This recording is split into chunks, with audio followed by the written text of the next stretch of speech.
Ini kita masuk area makam dari Mbah Buyut Kesambi. Makam beliau berada di dalam sana.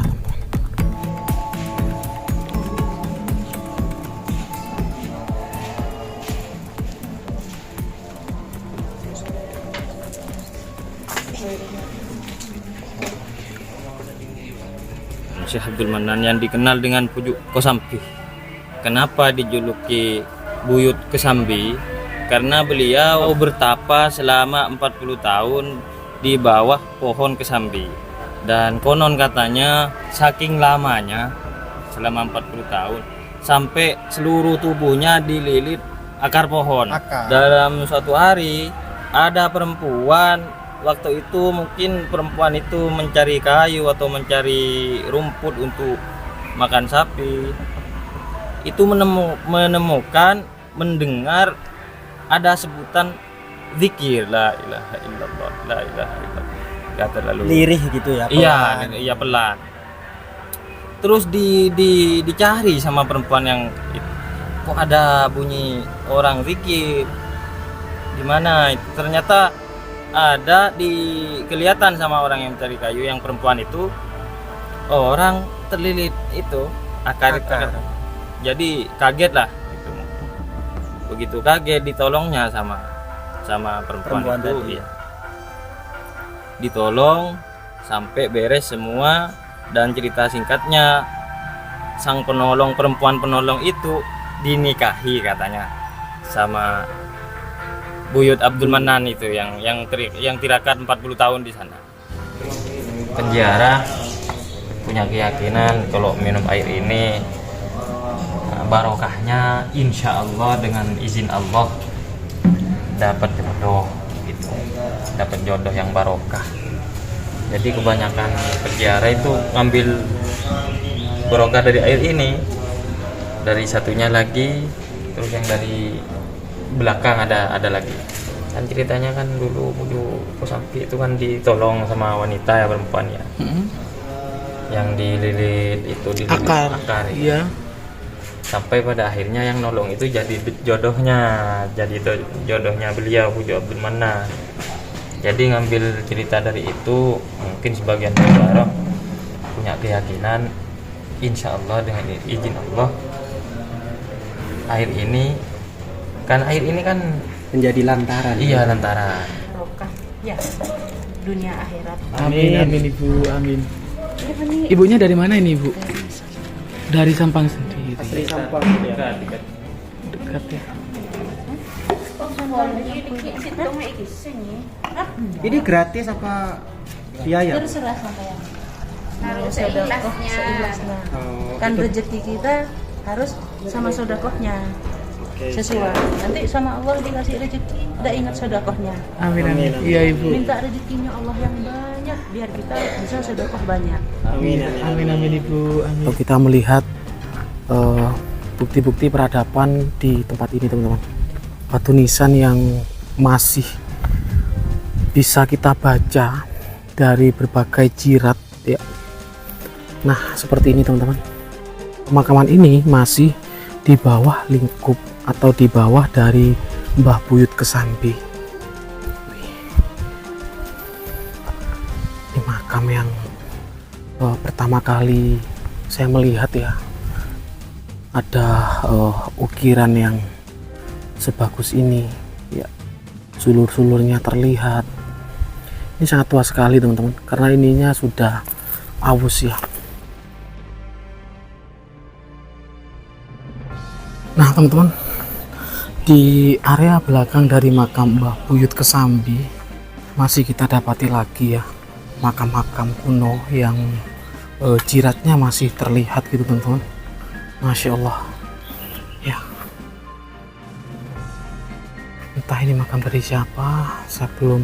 Yang jelas ini adalah makam keluarga dari Mbah Buyut Kesambi. Abdul Manan itu yang Syekh Abdul Manan Kosambi kan aslinya dari Bangkalan, Mas. Oh, iya. Asalnya dari Bangkalan. Iya. Itu katanya sih putranya Syekh Husin Banyu Sangkah.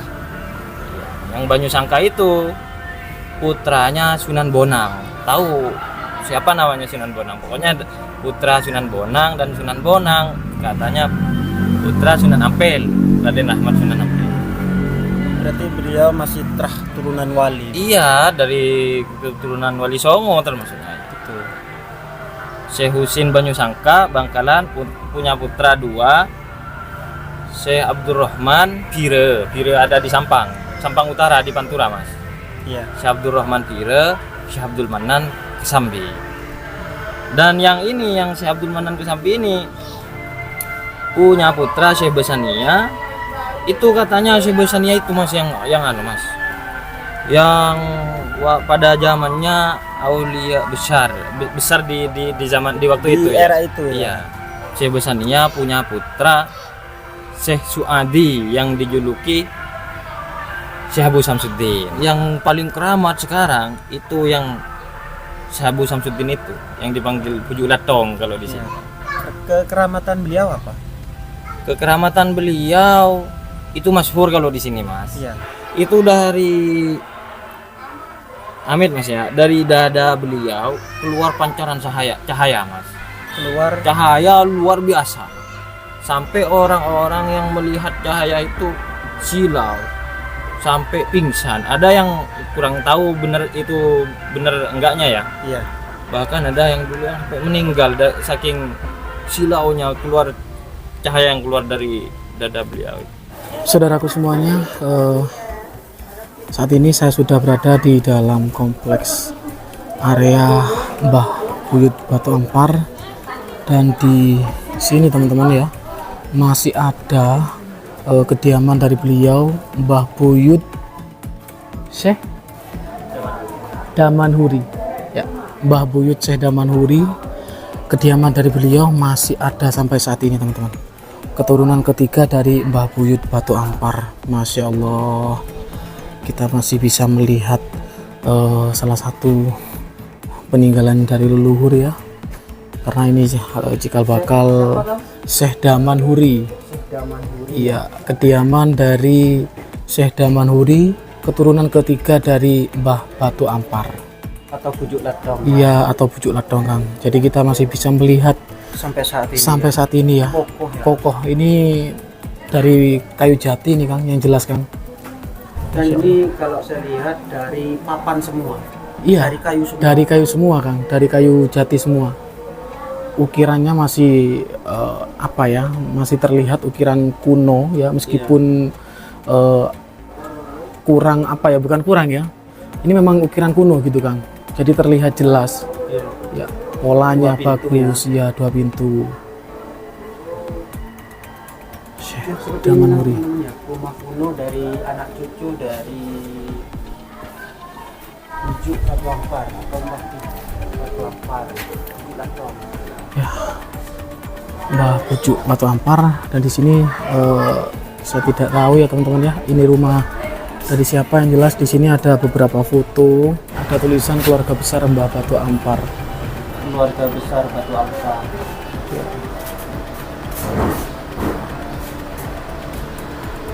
Kalau melihat dari ornamen dari rumah ini, Kang ya, ini kayaknya memang juga ikut kuno ini, Kang. Iya. Ramai banget ya, teman-teman ya, ramai pengunjung, ramai peziarah. Mbah Buyut Batu Ampar, Masya Allah.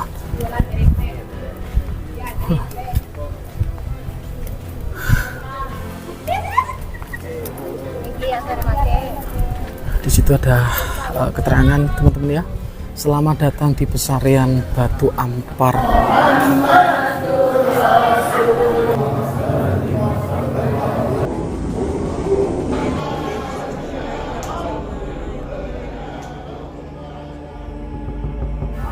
Cahaya itu keluar dari setelah beliau uslah ya, menyendiri bertapa di Bukit Petapan. Sekarang dinamai itu bukit itu, desanya Desa Petapan sekarang. Sampai saat ini. Sampai saat ini Desa Petapan. Dia bertapa juga 40 tahun di sana. Selama 40 tahun yang Pujuk Latong itu. Pujuk Latong tidak kalah dengan kakeknya Syekh Abdul Manan. Syekh Abdul Manan Kesambi 40 tahun,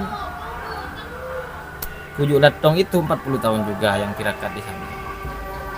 Nah waktu itu ceritanya lagi, Pujuk Latong Syekh Suadi tersebut karena tirakatnya di atas bukit, dan tirakat itu bertapa membutuhkan kesucian ya, dari wudhu atau Buat kehidupan. mandi. Iya. Buat Jadi kan di bukit tuh kan nggak ada air mas, kering gitu ya. kering ya, istilahnya kering. Dan Pujuk Suadi itu katanya punya tongkat mas.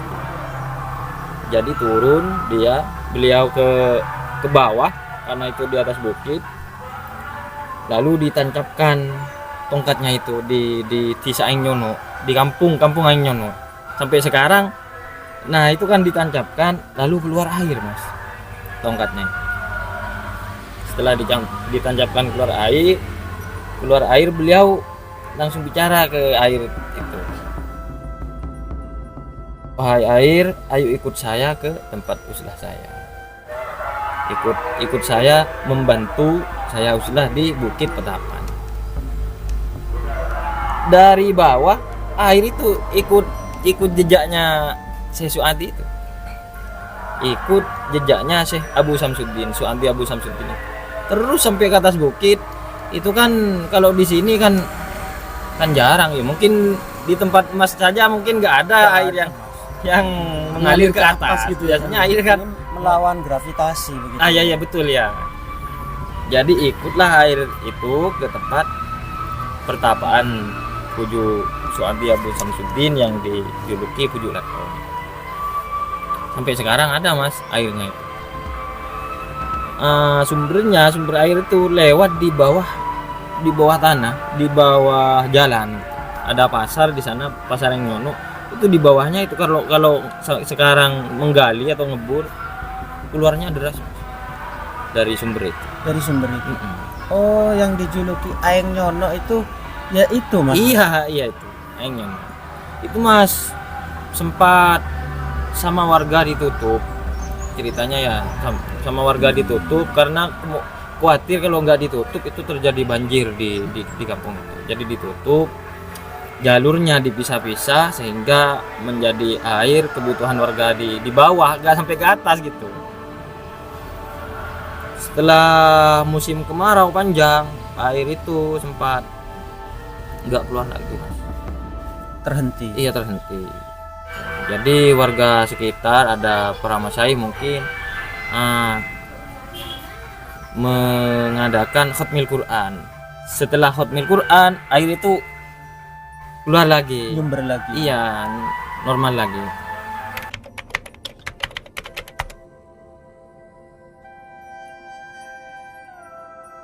Nah, yang 40 tahun uzlah bertapa Pujuk Suadi Abu Samsuddin itu begitu turun dari pertapaan, bertemu dengan orang-orang itu mas. Ceritanya ya, setiap bertemu dengan orang-orang silau semua, ketemu lagi sama orang-orang silau semua. Itu katanya ada juga yang menceritakan di dadanya ini ada lafaz Allah Berupa cahaya. Iya berupa cahaya. Lafaz Allah, dari lafaz Allah itu keluar cahaya yang Sangat terang. sangat terang itu. Jadi yang beliau yang Pujuk Suadi Abu Samsuddin itu gundah ya, istilahnya apa ya? Gelisah ya. Kok ini kok gini, kok ada dampak yang nggak baik sama orang-orang. Jadi beliau bermunajat mungkin ya, bermunajat, Mohon petunjuk. Iya mohon petunjuk kepada Allah Subhanahu Wa Taala, sehingga mungkin ada perintah dari petunjuk dari Allah Subhanahu Wa Taala bahwa beliau disuruh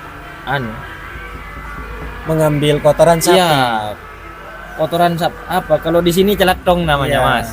Latong itu Iya. kan dijuluki latong. Iya. Itu karena kok yang cahaya itu langsung masuk beliau Syekh Abu Samsuddin langsung masuk ke kandang sapi, langsung tangannya diginiin ke kotoran sapi, ke celetong, lalu diusapkan, Ditempelkan, ya. diusapkan ke dadanya, dieluskan sehingga cahaya itu padam, gitu. Tidak mengeluarkan, tidak berdampak yang tidak baik lagi sama orang-orang yang ditemui beliau pada waktu itu. Sehingga yang menurut saya, Mas, pandangan saya pribadi ya, bukan cerita dari orang-orang. Iya. Oh, waliullah itu, para wali Allah itu yang tingkatnya sudah tinggi, makamnya sudah makam tinggi, itu takut, Mas, kewaliannya ditemukan oleh orang-orang. Ada Diketahui, banyak ya. orang-orang mengetahui tentang kewalian itu, takut, Mas.